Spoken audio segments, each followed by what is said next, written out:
I researched the German tanks of World War II.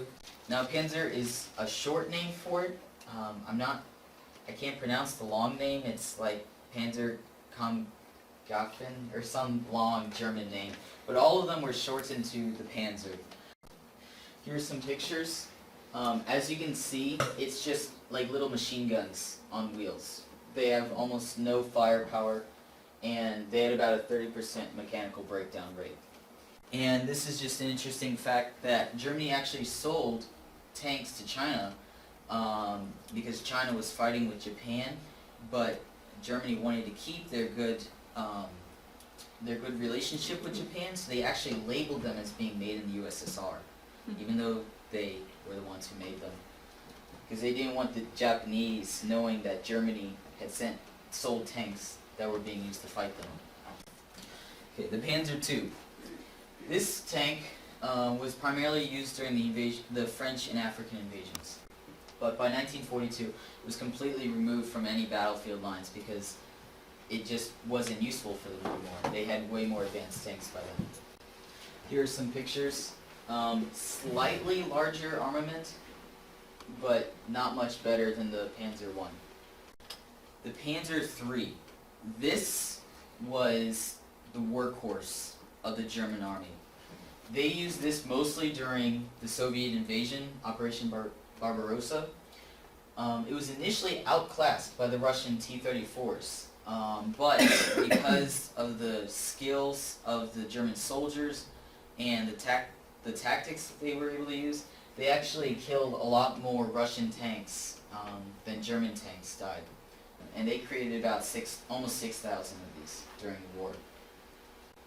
And here are some pictures. As you notice, they are getting larger. Here's a picture of this one in the corner with men standing next to it. So that's how tall they were. And you can see the size of the guns. They're getting larger as they create new tanks. The specifications. The armor varied widely throughout the variations, but some of the later variations, they had up to 70 millimeters of armor in the front. It could go around 25 miles per hour on road and about 12 miles per hour off road. So it wasn't very mobile if the terrain was hilly or if there were ditches that it had to go through. It was very slow. Okay. The Panzer IV. This was originally intended to be an infantry support tank, but as they saw the need for more anti-tank tanks, they changed the guns to be much larger and armor-piercing. It was designed in 1936, and it had about 10 variants made throughout the war. And it was the only German tank to manufacture continuously throughout the entire war.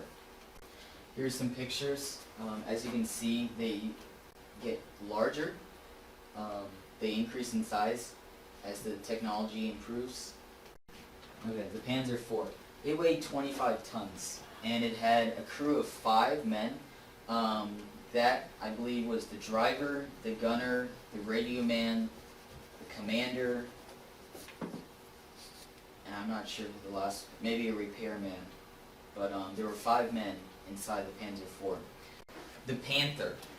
The Panther was the German counter to the T-34s.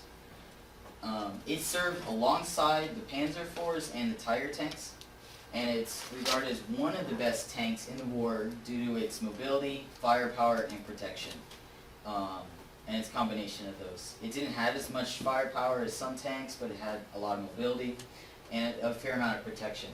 There were about 6,000 of these produced throughout the war, and it was the most cost-effective tank that Germany produced. Here's some pictures of the Panther tanks. So they would ship them by train. They would just have these long carts, and they would just have these long trains with tanks going down the railroad tracks.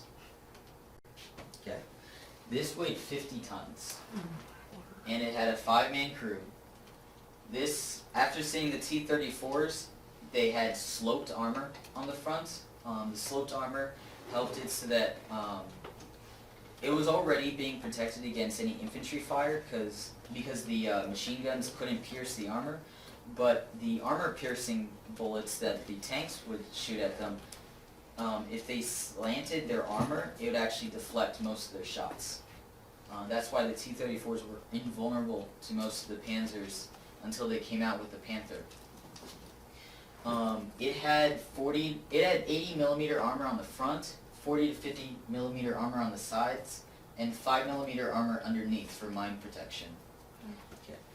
Now onto the Tigers. The Tigers were heavy tanks that were designed during the war. All the Panzers were designed in the 1930s, before the war had even started.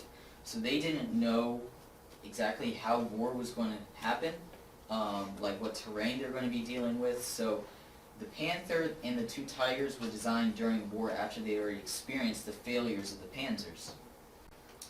It was also very difficult to transport because it was so heavy.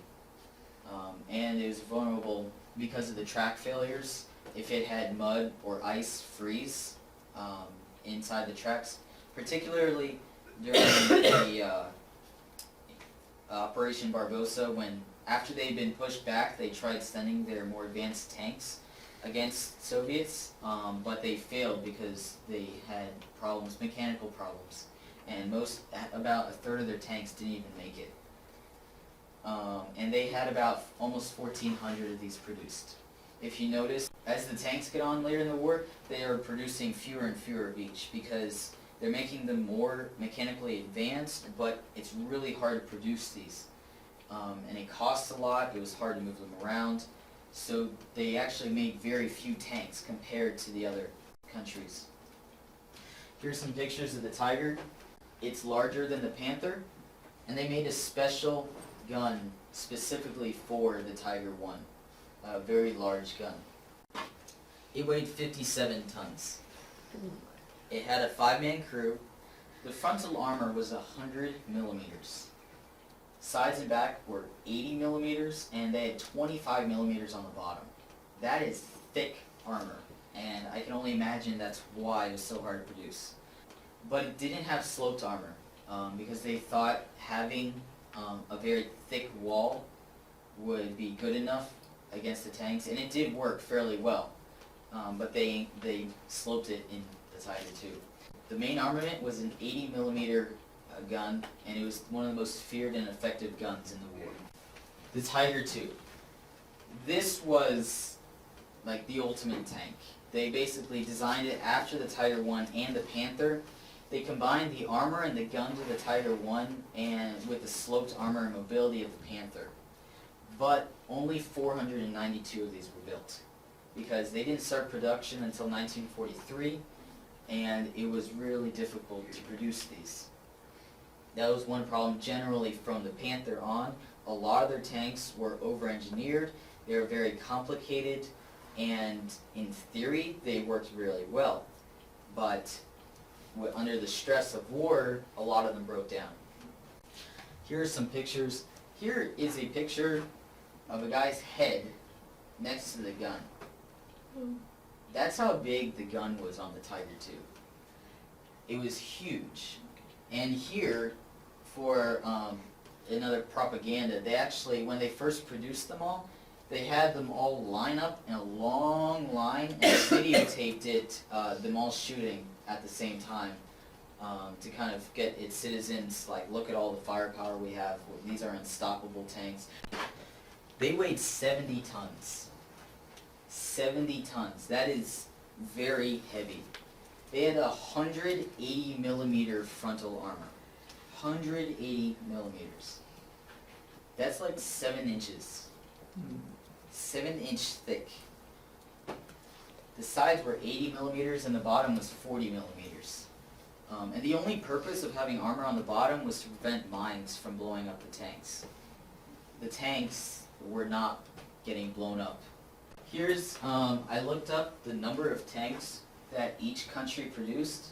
Soviet Union produced by far the most tanks.